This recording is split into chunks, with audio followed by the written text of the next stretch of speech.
Oh, what's up, guys? This is a take two because I was on mute the whole first time I was trying to record this video. And I'm going to do something a little different for you guys, and I am going to analyze the game and talk about one major theme in all of Yu-Gi-Oh! And winning card advantage. Now, I'm going to go at this from the beginning, and I'm going to pause right here and analyze my hand. Real quick, my hand is Double Warning Hunter Tour Guide Factory. Now, Tour Guide Factory is all by itself getting rid of 3 cards in your opponent's hand and his end mains. That is amazing. However, I opened up Hunter, and that is going to hurt me immensely. Opening up Hunter in this situation is very bad because there is absolutely nothing that I can do to put that hunter in my graveyard without getting it destroyed somehow or overlaying with it somehow, and that is going to be a very slow procedure for this duel. Not to mention he's gone first. Now, I notice I have 2 warnings, which means that I can afford to play it slow, and since I'll be able to survive a couple of turns at least, because I'll be able to negate his things, and he probably won't be able to get many combos off on me or anything. He won't be able to go crazy if he has Inzectors or go crazy if he has windups or if this is Mirror Match or ninjas. I'll be able to warning the Hanzo or warning the Dragonfly or the Tour Guide, the Magician. There are all sorts of things. So I can afford to play it slow. That's the main thing to note here. So we're going to keep going now. And my opponent is going first, which kind of sucks, but it's okay. So he is, whenever he does it, because he takes forever, summon his Thunder King. Now this is going to disable my factory, which does not encourage me to go crazy turn 1. So there's absolutely no reason to rush this. I'm going to have to force that Thunder King is basically what's going to happen. So I don't want to use a Zen Mighty to force it because that's just going to waste stuff. Even though I'll get the factories, or I could possibly get the factories. No, not really. I really wouldn't get it. Because Thunder King negates it. I don't know what I was thinking there. Whew. Okay. Tour Guide will go for Sangan. And the reason I get Sangan here, and this is what a lot of players don't realize, is what are you going to search with Sangan in this deck? I mean, obviously there are a lot of good cards that I can search for Sangan. I can search for a Magician. I can search for a Rat. I can search for Dragonfly or Hornet. But the fact of the matter is, I'm probably going to end up searching for Tour Guide. And I'd rather end up drawing a Tour Guide than a Sangan, because think about how slow that Sangan is. You have to set that card before you get the effect, so I mean, that's the way it is. And here, he's not going to negate my Brilliant for some strange reason, and I'll detach Sangan and attack over his Thunder King. Now, I drew heavy here, which means I don't want to overextend by setting too many back row. I only have 2, but he could also have heavy. At this point, heavy and MST are both very viable options, but I'd rather get 1 for 1 than +1. So I'll go ahead and risk setting 1 warning and getting MST'd. Luckily for me, he does not have heavy or warning, or at least he doesn't choose to activate it. And he will go Hypa. Now at this point, I consider briefly warning the Hypa, and I don't think warning the Hypa is a bad move per se. I just feel like getting... I feel like if he does this, then he has successfully forced my warning. And I'd rather save that warning for something scary, like a Beauty, or a Beret, or a Beredo, or something scary like that, or another Thunder King, or BLS. There are all sorts of things. He thinks it's a suicide. He doesn't think it's a suicide, but I correct him, and he goes over that. Now, by the way, I brillianted over Zen Leviathan because I only keep 1 Leviathan while I keep 2 brilliants. So that is why. If I were to warning, I would get a free 21 push, but I would also clog field, and I don't feel like that's necessary. Now here I go Hunter because it puts pressure on him. If he has a force, it's a good move. I mean, what if I had... Think about if I had a shark in hand, what would that have pressured him into doing? Most players would have warning the Hunter because it could lead to the shark. Now here he has Deep Prison, and that fucks me up. I'm going to have to switch to a conservative play. Here, let me pause for a second. Because he Deep Prisoned that Hunter, I'm now forced to switch to a conservative play style because there's no way for me to hit these 3 cards in hand at this point. Even if I can get my Zen Mighty loop off and with all the rats and get rid of everything, I still can't really push and get rid of these 3, which is key. So at this point, I set pass. I probably should have set either the compulsory or the second warning, but I didn't think it'd be a really big problem. At this point, I knew that he didn't have any MSTs, and I knew that he wouldn't heavy, so I figured my backer was pretty much safe. But I was mistaken, and he top decked an MST. So it's not a big deal because I'm still at 8,000, but if this was later game and I was, say, at 4,000 life points, that could have been a very large misplay, but I wasn't particularly worried about it then. So, not to mention, I'm just trying to keep my heavy open. So he goes Saison into cash, and he adds a beauty, which is scary for me. I mean, how is that not scary in any sense of the word? Beauty is what allows for the OTKs, pretty much. That and instant fusion. That's an instant 2 Burrito, draw 2, and, more OTK if you want it. Here I draw Pot of Avarice, which is dead. So, at this point, let's look at the game. The game is fairly even. I have no monsters, and it's because of that I will not be able to get any damage on him for a long time. I know that there's an incoming play next turn, most likely, and that, say, Heavy is not particularly going to help me, Pot of Avarice is not particularly going to help me, and Factory is not going to help me at this point. Right now, my best bet is to try to stall and respond to his play next turn. I mean, obviously there aren't a whole lot of choices, but it's the best way to do things right now.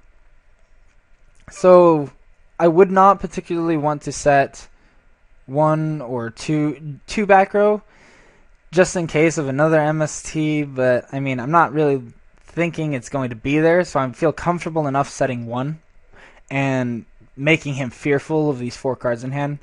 That is really great.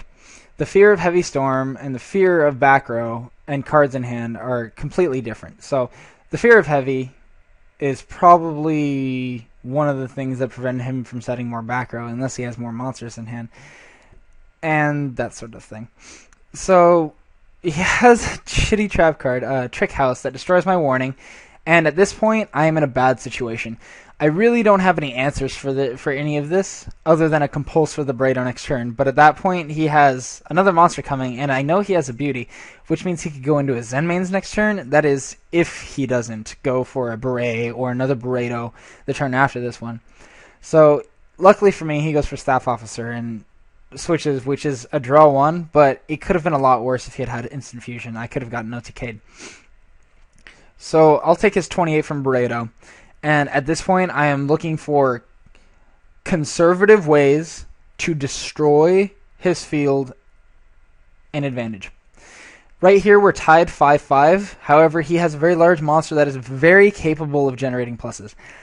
I am lucky in that I draw Tour Guide, which is another reason why it was good to use the Sengen in the material earlier as the Xyz material. I go Tour Guide here, and I will go through and summon another one. And at this point, it is okay for me to go for Zen Mighty and whatnot because I'll be capable of spamming out other monsters. The best thing I can do here is just try to establish enough advantage. I don't want to overextend in case he has cards like Dark Hole, or possibly his own Heavy Storm, or if he can go Black Crows with like a Nisamu or something with his beauty. I could be very screwed up by that if I go into 3 Zen Mighty and like a Shark or something, or 1 Zen mains, and I try to just stall it out or whatever, I need to establish that card advantage. So I go Zen Mighty, special summon, add Shark with Factory, special summon Magician, Shark's effect in hand, activates Magician's effect. So I summon Shark, and then I summon, I believe, another Shark. And yes, I do summon another Shark. At this point, I'm not too eager to activate my Pot of Avarice. Yes, I have double Tour Guide, a Sangan, a Brilliant, and something else engraved, but I'm not particularly... I don't want to cycle through my Zen Mighties because there's no reason to. I really have nothing to gain from going into the combo, so there's really no reason for me to go into the combo. What I really should be doing is trying to play conservatively, and that's what I do. I up both Sharks by 1, making them level 5, and then I overlay into Tiras.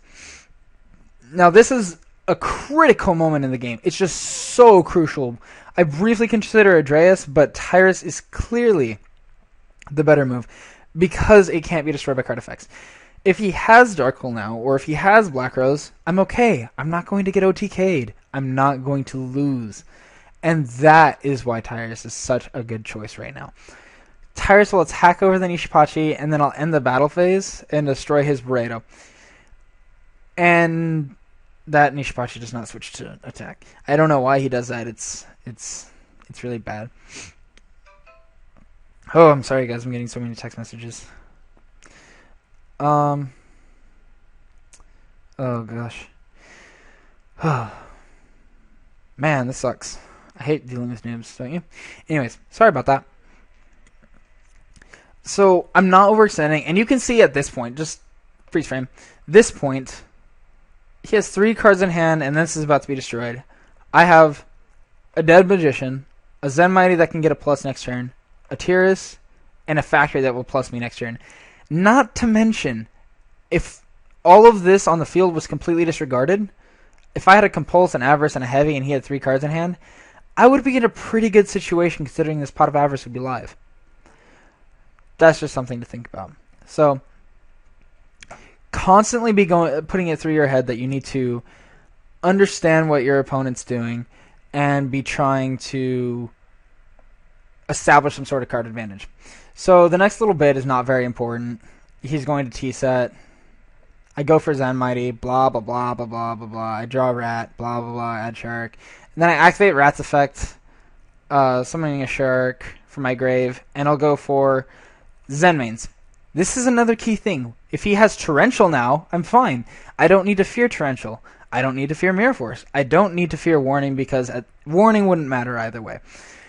At this point, if he has any of those cards, I'm fine. I'm going to try to go for a rank 4, but then I'm going to realize that I have absolutely no rank 4s in my extra, which really sucks. But I'll get over it, you know? I mean, there's really not a whole lot to do about it. And besides, Shark is a 1500 beater. It's not like he has 600 attack and I'm going to get wrecked.